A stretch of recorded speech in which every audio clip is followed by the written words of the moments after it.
afectada, muchos problemas que han habido, pero parece que ya al menos algo se está tranquilizando la situación. Confiemos que va a ser así. Chicos, nuestra clase del día de hoy es bastante corta. Con esto terminamos ya lo que es economía virreinal. Nos queda ver la educación y la cultura en el virreinato y con eso estamos terminando.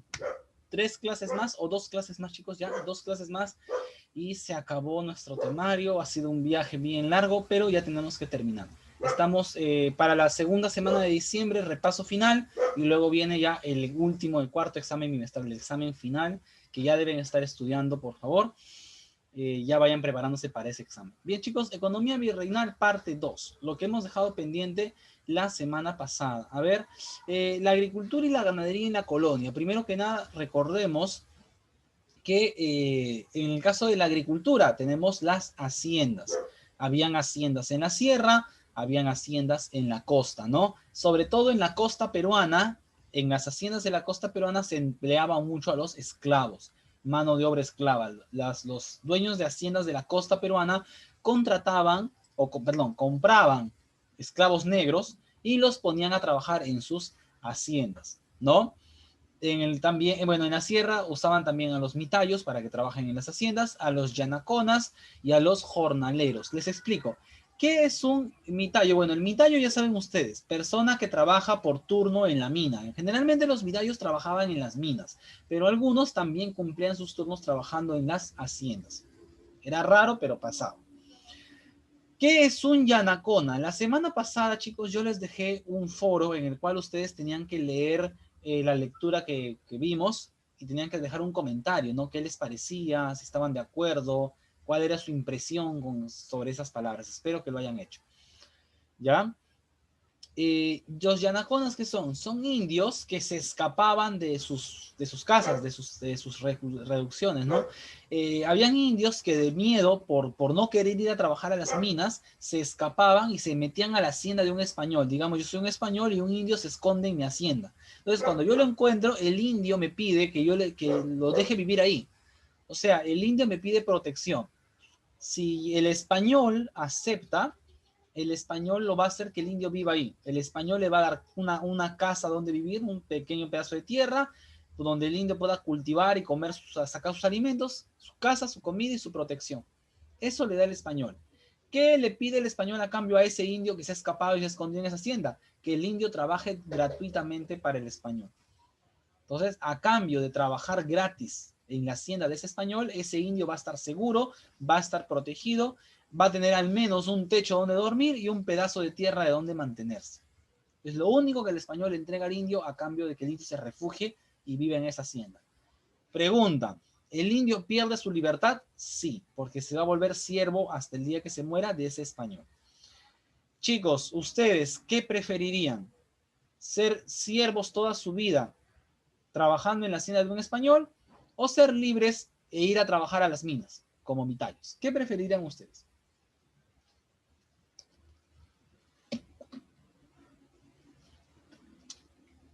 Sabiendo lo que implica ir a trabajar a las minas, ¿verdad? A ver, la semana pasada, ¿qué dijimos? ¿Qué dijimos que le pasaba a los indios que iban a trabajar a las minas? Morían por cáncer. Ya, muy bien, morían por cáncer, por el cansancio, por el maltrato, o sea, por los derrumbes. O sea, ir a la mina es, a ver, Obligación por si se acuerdan la lectura que leímos, ¿se acuerdan la lectura que leímos? Dice, cuando un indio era llevado a la mina, ¿qué hacía su familia? ¿Qué hacía la familia de ese indio? Cuando el indio lo llamaban para que se vaya a la mina. ¿Cómo reaccionaba la familia? Le lloraban porque nunca más le volvieran a Muy ver. bien, gracias, Giancarlo. Lo lloraban considerándolo definitivamente perdido, porque ya nunca lo volverían a ver, ¿no? Entonces, chicos, muchos indios, en vez de ir a morir a las minas, preferían irse a trabajar de siervos, pero vivir a irse a la mina a morir. Ya queda a consideración de cada uno qué es lo que hubieran preferido, ¿no? Entonces, eso es algo muy importante que hay que considerar. Bien, las unidades agrícolas de producción fueron las haciendas. En su tarea del día de hoy, ustedes me van a investigar cómo era una hacienda en la colonia, me tienen que investigar todo eso, ¿verdad? ¿De qué manera un español conseguía una hacienda? De dos maneras.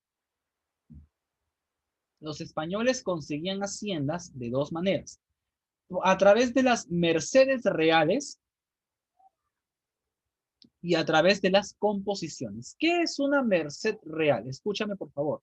Merced es un regalo, o sea, yo digamos he sido un conquistador, he venido con Pizarro, he peleado valientemente en muchas batallas para conquistar el Perú. Entonces el rey, como recompensa, el rey me regala una serie de tierras. En un valle, el rey me dice, ya, este pedazo de tierras va a ser tu hacienda. Eso es un regalo del rey. Por lo tanto, a eso se le llama merced real. ¿Qué son las mercedes reales? Donaciones del rey, regalos del rey. Entonces yo puedo conseguir mi hacienda si el rey me regala mi hacienda. Pero pregunta, el rey no le regalaba haciendas a todo el mundo. El rey le regalaba haciendas pues a unos cuantos nada más, ¿verdad? A unos cuantos eran beneficiados. ¿Qué hacía el resto de españoles que no recibían regalos del rey? Tenían que buscarse su hacienda. ¿Cómo se la buscaban? A través de las composiciones de tierras. ¿Qué son las composiciones de tierras? Entonces, yo soy un español, agarro, me voy un día a un lugar, a un descampado, donde no vive nadie. Son tierras buenas, pero nadie vive ahí. Como nadie vive ahí, yo agarro, planto mis maderas, planto mis estacas y digo, acá nadie vive, por lo tanto yo reclamo estas tierras vacías como parte de mi propiedad. Eso se llama composición de tierras. O sea, yo me encuentro tierras vacías, le llaman tierras vacas. Vacas significa tierras vacantes. O sea, tierras vacías, me las encuentro libres y yo me las aprovecho, me las apodero. Digo, estas tierras que no tienen dueño, a partir de ahora van a ser mías. Entonces yo hago un documento y lo mando a la Real Audiencia, al juez, al quien sea, y le digo, legalízame estas tierras. A partir de ahora quiero tener un título de propiedad de estas tierras. Me firman mi título de propiedad y ya tengo una hacienda. Ya está, ya tienes tu hacienda. ¿Cómo la conseguiste? Buscando tierras que no tengan dueño y legalizándolas, nombrándote tú su dueño de esas tierras. A esas tierras, ¿cómo se les llamaba? Tierras vacas o tierras vacías, tierras vacantes. Entonces, ¿cuáles eran las dos maneras de conseguir una hacienda en el virreinato? Por una merced real, o sea, un regalo del rey, o una composición de tierras. Si el rey te regalaba, merced real. Si tú te la buscabas, composición de tierras. ¿Ha quedado claro, chicos, esto, verdad? Para poder avanzar. Si tienen alguna pregunta, háganla ahorita, por favor. Listo. En el foro del día de hoy voy a preguntar sobre los yanacones. Ya está, así que espero que ahí me respondas. Aquí vemos el trabajo de una típica hacienda colonial. Así era el trabajo, ¿no? En este caso, una hacienda de la costa. Vemos ahí dos negros esclavos trabajando. Los obrajes. ¿Qué son los obrajes? Son lugares donde se tejía ropa. ¿Qué están haciendo estas personas acá, estos indios? Tejiendo ropa, hilos, ¿no? Todo eso es lo que están haciendo, ¿no? Talleres de tejedores. Ya ustedes hoy día van a profundizar, me van a investigar cómo era la vida en un obraje. Habían obrajes grandes y obrajes pequeños, ¿no? Los obrajes pequeños se le llamaba chorrillos, ¿ya? Se ubicaban en las zonas rurales y en este lugar ponían a los mitayos. Había indios que eran obligados a ir aquí a trabajar. Había también, en los obrajes se maltrataba mucho a la gente, ya era un poquito mejor que la mina, pero igual también era mucha explotación. Un ratito, por favor, chicos.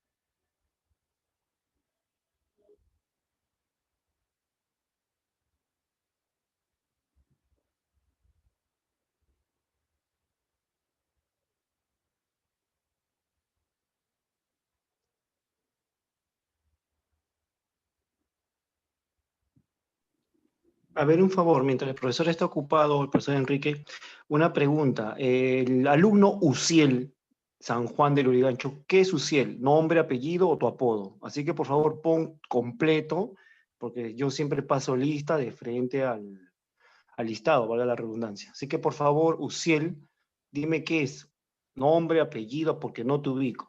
Así que si vas a poner, pon algo Tu completo. Sí, nombre. estaba, perdóname, Uciel es mi nombre, solo que estaban en otras cosas ahí ocupado y se me olvidó poner el apellido completo, solo puse mi nombre. Ya, padre, para la siguiente no te voy a pasar la voz. Yo veo solamente un nombre, un icono, una imagen, no sé, un Goku ahí. Yo no anoto a nadie. ¿Ya? Solamente estoy pasando la profesor, voz. disculpe. Por última vez, por favor, ¿ya? Muchas gracias. Bien, bien, chicos, bien. ¿No? Tienen que poner sus nombres, apellidos, por favor, chicos. Ya saben eso. A ver, chicos, entonces ya saben. Los obrajes, ya saben, lugares donde se tejían ropas, se hacían bastante textiles, ¿no? Para abastecer a todo el virreinato del Perú. Bien, ¿qué organismos regulaban la economía virreinal? La Casa de Contratación de Sevilla, ya sabemos que está en España, en Sevilla. Esta Casa de Contratación de Sevilla se encargaba de verificar cómo se daba el transporte del oro y la plata de América y los productos españoles a través del sistema de flotas y galeones, ¿no? Había un sistema de flotas y galeones, o sea, que habían barcos que venían desde España hasta América trayendo productos de España para venderlos en los virreinatos de América. Y desde América, esos barcos se llevaban el oro y la plata del Perú, de México y de las demás colonias.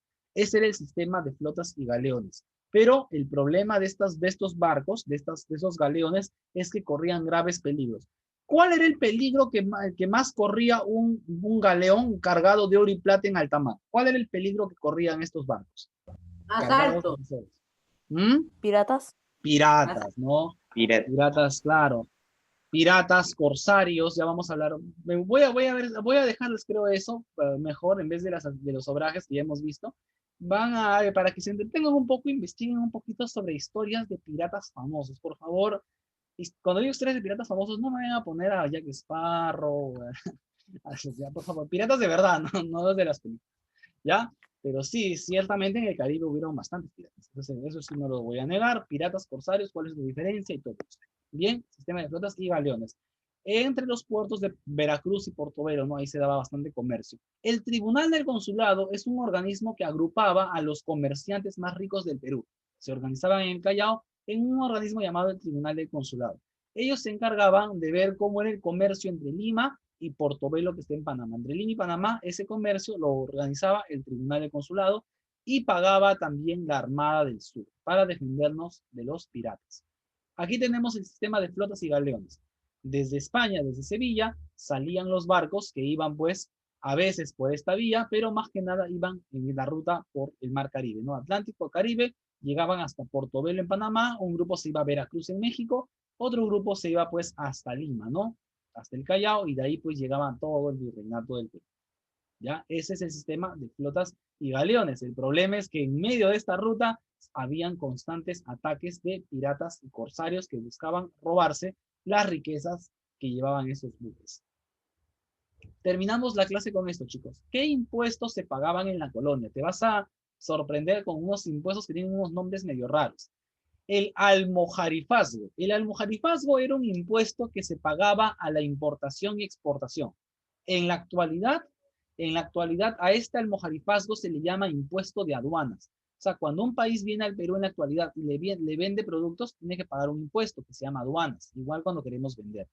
Entonces, en la época del virreinato, en vez de aduanas, se llamaba almojarifazgo, impuesto a la importación y exportación de productos.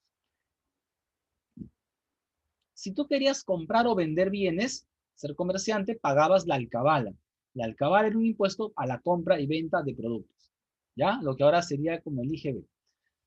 El impuesto de averías era un impuesto pagado para, pues, dice, a la mercadería traída en galeones, ¿no? Para pagar a la Armada del Sur. El quinto real, este es el más conocido. El quinto real es la quinta parte de la producción minera, ¿ya? O sea, la mina de Potosí, de todo lo que produce la plata de Potosí, la quinta parte de esa plata se va al rey de España, le pertenece al rey de España. O sea, de todas las minas del Perú, la quinta parte de lo que producen se va al rey de España. Eso se le llama el quinto real. La quinta parte que le pertenece al rey de España. El impuesto de lanzas lo pagaban los que querían comprar o vender títulos de nobleza. Yo quiero ser duque o conde, quiero comprar un título de conde, ya tengo que pagar un impuesto llamado lanzas para volverme conde. El diezmo es un impuesto que lo paga la gente a la iglesia, ¿no? La gente de lo que cultivan en los campos le llevan la 10ª parte de los productos a la iglesia, ¿no? De eso viven los sacerdotes. Las primicias es lo mismo. Es el impuesto para la iglesia, pero ya no es de productos agrícolas, es de animales. La primera cría de tu vaca, de tu caballo, de tu burro, se lo entregas al cura, a la iglesia. ¿Ya? La derrama. La derrama son contribuciones que le dan los súbditos a la corona cuando está en guerra. Cuando España está en guerra, De todas las colonias hay que dar un dinero para que España pague sus guerras, imagínate. O sea, España tiene que pedirnos plata para pagar sus guerras de ellos. La media annata era un impuesto que se pagaba por ocupar cargos públicos. Si a ti te nombraban virrey, te nombraban corregidor, oidor, intendente, el cargo que te nombraran, tú tenías que pagar un impuesto por haber sido nombrado en ese cargo. Se llamaba media annata. El tributo. ¿Quiénes pagaban el tributo? Los indios. De entre 18 a 50 años pagaban tributo. ¿Por qué? Por simplemente ser indios, por ser vasallos del rey de España. El impuesto del cabezón, esto lo pagaban los españoles. Era un impuesto que los españoles pagaban siempre y cuando tuvieran tierras que no usaban. Cuando un español tenía en su hacienda tierras que no usaba, él pagaba un impuesto por no darle uso a sus tierras, llamado el cabezón. Y así teníamos más impuestos, pero ya no es necesario mencionarlos todos. Bien, chicos, entonces